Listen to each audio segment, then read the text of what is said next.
Hey, what's up everyone? This is Silver Slayer. Thank you for tuning into this video. What is going on with silver prices right now? It's up to $14.81, up 6 cents on the day.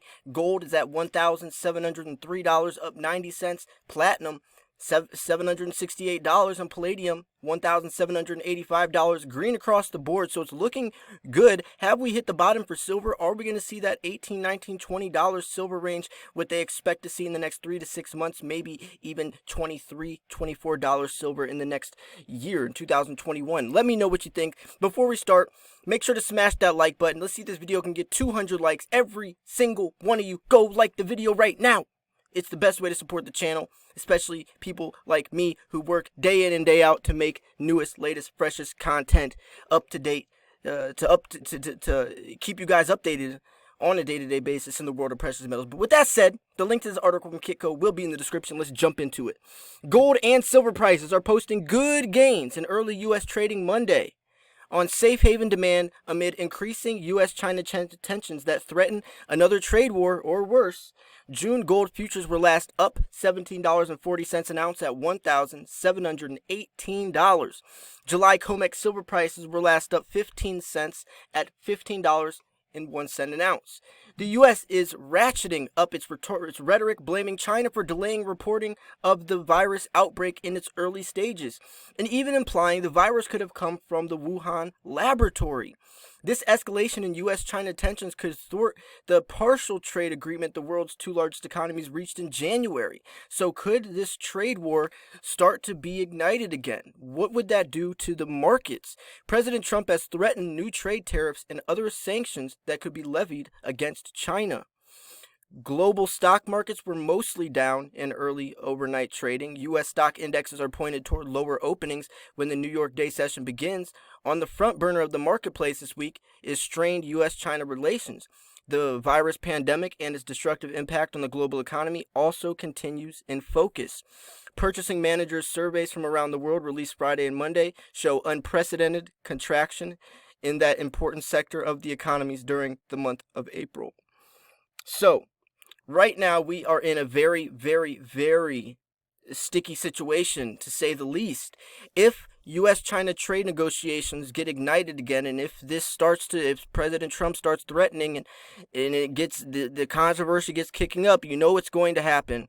That's going to be bullish for gold and silver prices, but also it's going to be interesting to see where the economy takes this. We're already so beat down from this virus, this pandemic on a global scale, that this could just be the fuse that sets the flame to the fire. Really, though, if you think about it, all we need is one more thing, and it could be the straw that breaks the camel's back.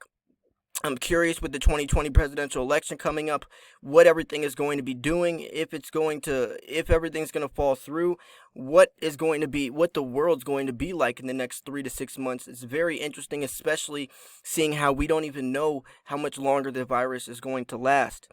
Said one market analyst in the morning email dispatched Monday. The next 2 or 3 weeks are going to be extremely critical on two fronts, health and the economy, which I was kind of just explaining. No one knows with a high degree of certainty how this virus will play out. While we all hope it slopes downwards, there is no guarantee it will, especially with lockdown periods coming to an end. If cases begin to grow and the curve steepens, the chances are high of returning to another phase of complete shutdown. That would put economies on freeze again, and the only direction for stocks to head then is down. And if that happens, then you'll probably see gold and silver skyrocketing again as people try to run towards safe haven metals. And it's funny because it always takes something like this for people to realize that gold and silver is the solution, but it really should be apparent in all cases, even when the economy is good. The other risk factor is a new trade war between the U.S. and China, which is the last thing investors want to hear at this stage. The European Central Bank on Monday forecast sharply lower economic growth and inflation for the bloc in 2020. The ECB sees Eurozone GDP down 5.5% and inflation at 4.4% in 2020. The ECB in January forecast inflation at 1.2% in 2020. The important outside market see NYMEX crude oil prices lower and trading around $18.35 a barrel in June futures. The U.S. dollar index today is higher after the greenback bulls faded badly last week, so dollar is starting to recover, which could be a little bearish for precious metals, well, silver specifically.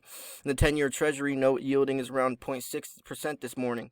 And it's interesting because silver is tied more to the economy, so when the economy is in good shape, silver tends to do worse, and when the economy is in bad shape, silver tends to do when the economy is in good shape, silver tends to do better. When the economy is in bad shape, silver tends to do worse because it's so tied to the economy, imported, exported goods, the technological uses, the industrial uses that silver has. If those things are being strained, then it also strains silver prices. So the U.S. economic reports out Monday include the ISM New York report on business, manufacturers, shipments, and inventories in the global manufacturing PMI. So technically, the gold bulls have the overall near-term technical advantage and are keeping alive an uptrend on the daily bar chart. Bulls' next upside price objective is to produce a close in June futures above solid resistance at the April high of $1,788. Bears' next near-term downside price objective is pushing futures prices below solid technical support at $1,666.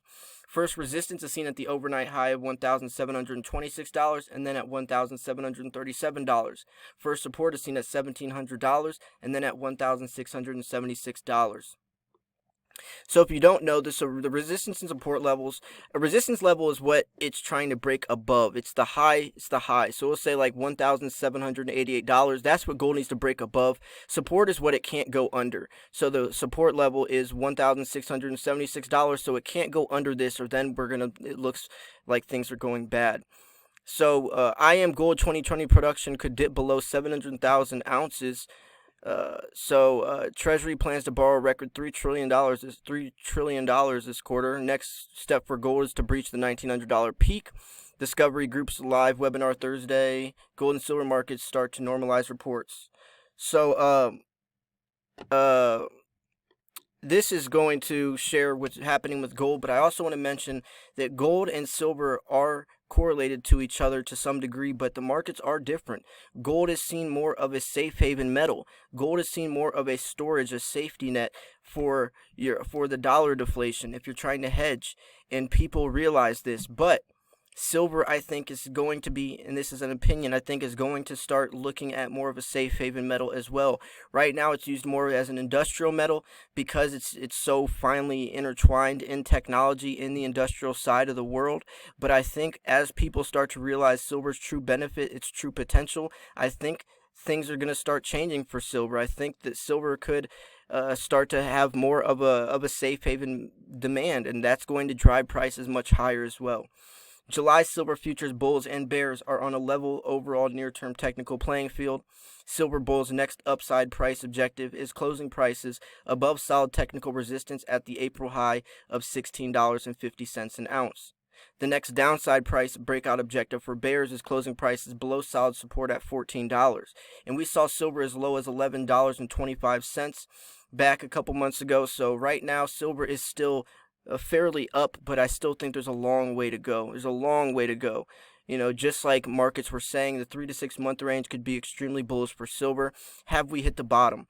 First resistance is seen at $15.25 and then $15.50. Next support is seen at today's low of $14.78 and then $14.71.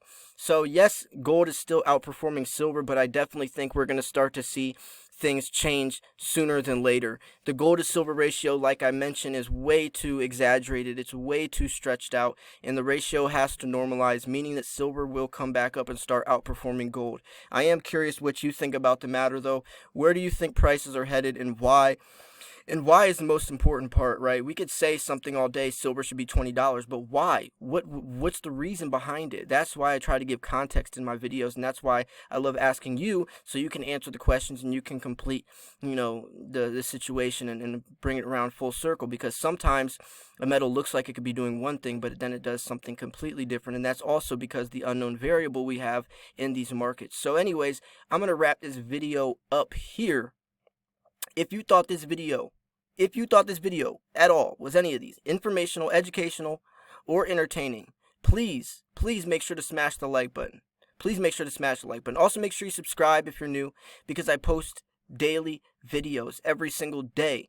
if you like videos, if you like precious metals, if you want to be updated on a day-to-day basis, what's happening with prices, where prices are headed, how should you stack, then subscribe to this channel because I post daily videos. The link to this article from Kitco will be in the description, so make sure to check it out if you want to keep reading on. Anyways, I'm going to wrap this video up here. Check out the other videos I posted today. Some very, very, very good stuff you don't want to miss. This was Silver Slayer. I'm out. Peace.